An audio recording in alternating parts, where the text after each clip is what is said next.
వాళ్ళ జీవనం ఎట్లా? ఏదైనా కష్టం వస్తే ఎట్లా? ఆ ప్లాట్ తాకట్టు పెట్టాక ఉందా ఎక్కడన్నా? ఆ ప్లాట్ బ్యాంకులో తనఖా పెట్టి అప్పు తెచ్చుకునే అవకాశం ఉందా రైతులకి? మొత్తం క్రాఫ్ వేసినట్టుగా మొత్తం వాళ్ళ దగ్గర ప్రతి సెంటు లాగేసుకున్నారు కదా మీరు 29 గ్రామాల వాళ్ళ దగ్గర. వాళ్ళకి ప్లాట్లు ఎవరు? ప్లాట్లో రోడ్లు లేరు, వాళ్ళకి ప్లాట్లు చూపించరు. ఎంతసేపు సిఆర్డీ ఆఫీస్కి వెళ్తే ముందు అసలు దాని పేరేంటి E1 E3 రోడ్డు, అది ఆ పెద్ద రోడ్డు మీద మాత్రం మెప్మా ఆఫీసు, సిఆర్డీ ఆఫీసు 200 కోట్లు పెట్టి కట్టేశారంట.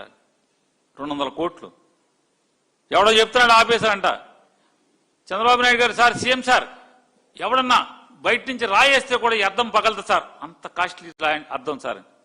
ఓరు మీ దేవసం చెయ్యి, ఆఫీసుకి రాయి వేస్తే రాయి అయిపోయి అసలు మనుషులు ఎవడున్నాడు అక్కడ వచ్చి రాయి వేయటానికి? సిఆర్డీ ఆఫీస్కి రాయి వేస్తే రాయి అద్దం పగలదండి అని. అసలు ఏంటి? అసలు ఎవరు సొమ్ము? అప్పులు చేయటం ఏంటి? ఈ రకమైన సోకులేంటి? ఆ సిఆర్డీ ఆఫీస్ చుట్టూ రోజు తిరగటం తప్పితే వాళ్ళ మిగతా రైతులందరికీ పాటులే కదా. ఈ ప్రశ్నిస్తే తప్పులా? మీకు భరించలేకపోతున్నారా? తక్షణం డిమాండ్ చేస్తున్నాం, 29 గ్రామాల్లో ఉన్నటువంటి మీరు జనం సొమ్ము, చంద్రబాబు నాయుడు గారు హెరిటేజ్ డబ్బు అయితే ఎవరికి బాధ లేదు, కానీ జనం సొమ్ము మొబిలైజేషన్ అడ్వాన్స్ ఇచ్చారు. ఆల్రెడీ కేరళ రీచ్ అయిపోతున్న 25వ తారీఖున 24వ తారీఖున వర్షాలని చెప్తున్నారు. మరి మన పరిస్థితి ఏంటి? మే 25వ తారీఖున కేరళకి ఋతుపవనాలు తాకితే జూన్లో మనకు వర్షాలు మొదలైతే ఇక రైతులు నెత్తిమే చెంగాక ఈ సంవత్సరానికి అయిపోయిందిగా. మళ్ళీ 2027 జనవరి నీళ్లు తోడాలి. నీళ్లు తోడటం మొదలెట్టాక మళ్ళీ ఎప్పుడు ఆ బురదారాలి. బురదారిన తర్వాత 2027 ఫిబ్రవరి మార్చి. ఆ తర్వాత ఇంకేముంది? ఆ సీజన్ అయితే మళ్ళీ 2028 ఒక 5 నెలలు 6 నెలలు మీ చేతిలో ఉంటుంది. రైతులకు ఎవరా ప్లాట్లు? మట్టి మాత్రం విపరీతంగా అసలు ఎవడకాడు దోసేసుకుంటున్నారు. అసలు మామూలుగా మట్టి, అమరావతి మట్టి వ్యాపారం అసలు మామూలు వ్యాపారంగా ఇది ఆంధ్ర రాష్ట్రంలో ఏంటయ్యా 2024 తెగించి సంపద సృష్టి అంటే మొత్తం తెలుగుదేశం వాళ్ళు అక్కడ ఇక్కడ ఆఖరికి అమరావతిలో మట్టి కూడా సంపద సృష్టించుకుంటున్నారు, బాగుపడుతున్నారు. మీరు బాగుపడండి, ఎవరికి ఏడుపు లేదు.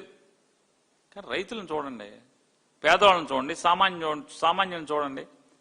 గన్నవరం వాళ్ళకేమో మామూలు చిన్న చిన్న రైతులకేమో పలుకుబడి లేని రైతులకి చాలా మంది మాట్లాడారు. జగన్మోహన్ రెడ్డి అసలు కమ్మారంటే దేశం, అది ఎవరు దేశం బాబు? వాడుకుని మిమ్మల్ని వదిలేస్తున్నాడే చంద్రబాబు నాయుడు గారు. పెద్ద కమ్మోళ్ళకు తప్పితే చిన్న కమ్మోళ్ళందరినీ నరకం చూపిస్తున్నారు.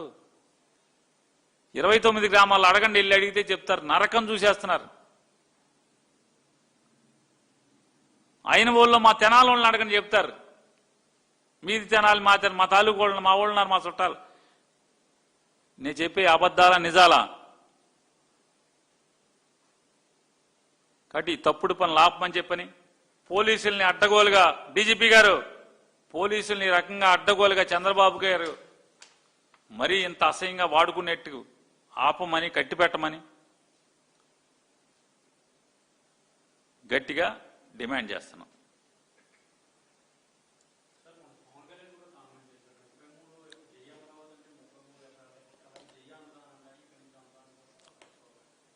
సార్, పవన్ కళ్యాణ్ గారు ఈ ప్రభుత్వం కూలిపోతుంది, ప్రభుత్వం పతనమైపోతుంది అనేది గమనించాడు సార్.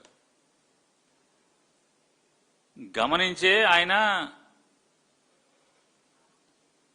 మళ్ళీ సైడ్ దెబ్బలేస్తున్నాడు. ఆయన ఇది ఎట్టాగా వెళ్ళిపోతుంది గవర్నమెంట్, నా శీలమన్నా కాపాడుకుందామని ఆయన కొత్త గెటప్ ఇది. ఒక్కో సినిమాలో ఒక్కో పాత్ర ఉన్నట్టుగా